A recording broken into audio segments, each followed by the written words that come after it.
We recently came back from a trip to Japan, and while we were budgeting for the trip, we found it kind of hard to find the exact prices for stuff to know how much to budget.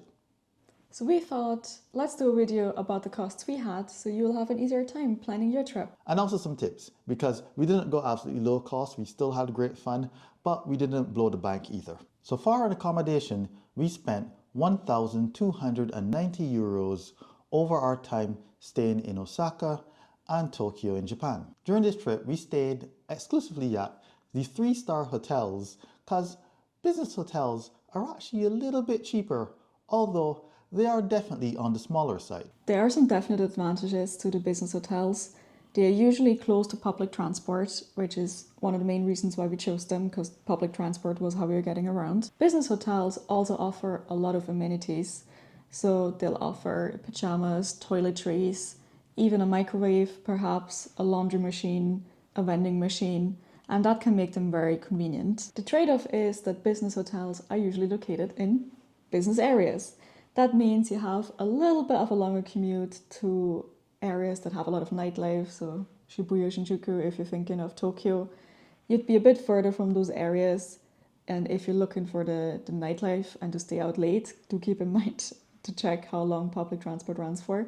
But if you're like going to be out all day and you just want to go back to the hotel for a good night's rest, then a business hotel does the job just fine. This chain of hotels we stayed at, we actually did it to save some money, because for each time you checked in, they were able to give you some sort of cash back, which we ended up using to fund our transportation costs. And there was also a membership discount, which means that we got each stay at the hotel a bit cheaper each time. Our next category is transport. So overall, for trains, buses, subways, the whole lot, we paid €529. Of course, the most expensive part of this transportation would have been on the Shinkansen, also known as the bullet train.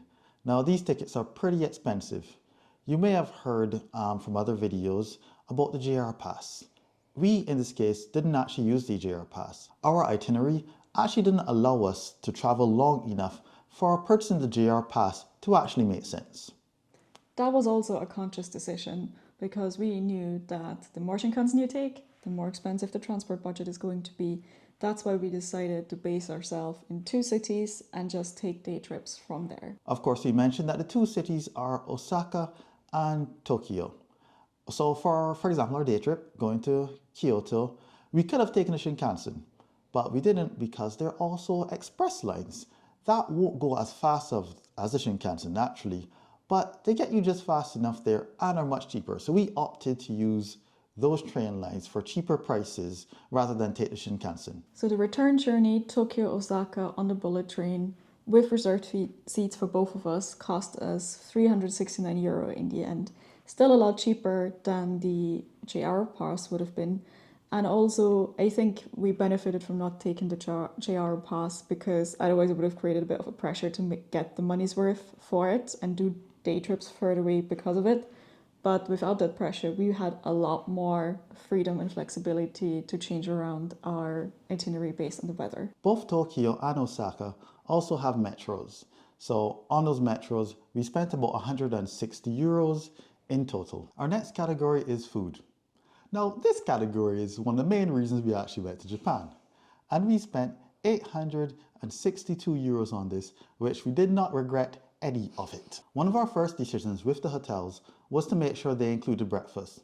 We decided that we should do this more of the Japanese way and have a larger breakfast to fuel us for the day instead of trying to go to a konbini or something else like that, where we'd have to pay more money, but also from the amount of food and budget. Because if you've ever seen a Japanese breakfast, you could put down quite a bit of food to start your day. A note on the breakfast. This wasn't just your usual kind of international type breakfast. We made sure to go for hotels where for that incredibly good price, we're able to get both kind of Western and Japanese type breakfast there. So we definitely had enough food and variety each and every time we went to eat breakfast. For lunch and dinner, we spent about €662 for eating out.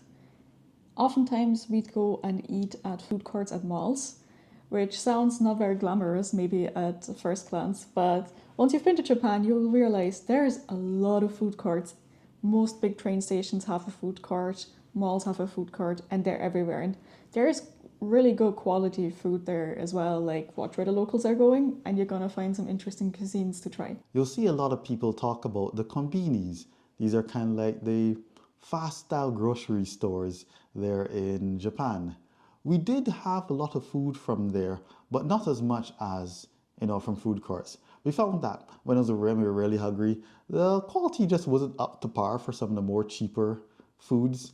And because we didn't plan to cook at any time in Japan, we had to decide, hey, which one of these meals would benefit us most with the itinerary we currently had. So across the various snacks and small meals we got from Konbini for about €171, there's also one big category we didn't actually budget for because it didn't occur to us because we hadn't been to Japan before, and that is drinks.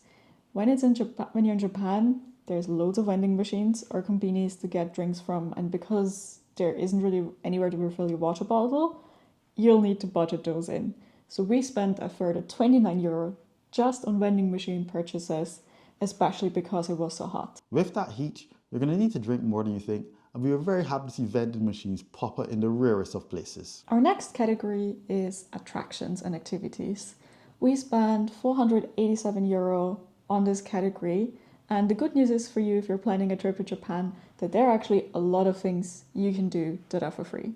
Actually, our biggest expense was going to Universal Studios in Osaka. We had only one day to spend there, so we also got the fast pass that allowed us to have timed entry to certain rides. So altogether, for 2 people, that came up to €332. By far the biggest expense on the attractions list. The good thing is that if you do go to Universal and you have the time, you won't need this fast pass because the fast pass is actually more than the actual ticket. So that's one extra way to save some money. Naturally, a lot of what we did was actually free. There were lots of walks and different visits of attractions that were free, but there were also some attractions that we paid entry for. These attractions included Osaka Aquarium, Osaka Castle, Umeda Sky, Tokyo Skytree, and the Team Lab Botanical Gardens in Osaka. Next up, we have some miscellaneous expenses that we had. We actually spent €52 on luggage transport. It is a bit of a luxury expense, but it paid off so much for us. So at Tokyo Airport where we arrived, we sent off the luggage straight to Osaka. So we didn't have to worry about it at all on the first day and navigating this new city, new country. And then again, from Osaka to Tokyo, we sent the luggage ahead of us. And it was a luxury, but it relieved so much stress and navigating train platforms that we would definitely do that again. It also helped with one of the small hotel rooms because we didn't realize in one of the hotel rooms that it didn't actually have space for the suitcases to fit. One of the others did have the space so that your suitcase can fit under the bed. So be mindful of that when you're booking hotels as well. Another thing you may want to budget for is clothes. We went on what should have been the tail end of summer, the beginning of fall, but no, Japan decided this year, I'm going to be hot all the way through. And our wardrobe was just not fit for the climate. So we actually had to buy some clothes there before we were actually able to sightsee because we were just roasting there. So you may have to budget for clothes depending on what the climate is. So you may not need to pack all your clothes, but just know that if the yen is still favorable, you could definitely buy some stuff for cheaper. And of course, don't forget to budget for souvenirs for yourself and also for your friends and loved ones. Those can up a bit as well, especially because there's so many shops that are in the cities where you can just walk around and you find so much stuff you want to buy. So keep that budget in mind from the start. And of course, there were the flights. The flights were €2,400 from Vienna. This was a direct flight straight from Vienna to Haneda Airport in Tokyo. And this was fairly not too large expense. For us, this wasn't that large of an expense because, as I would say, I come from Barbados originally, and traveling to Barbados costs about the same, even though it's much closer.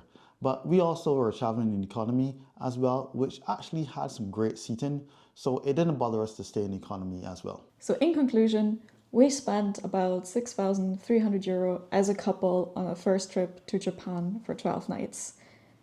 Without the flights, because they can be very different depending on where you're flying from, that's €3,900 together for a couple for 12 nights. For anything else related to the cost of going to Japan that we can answer, sure, write it in the comments. We'll try to answer it as best we can.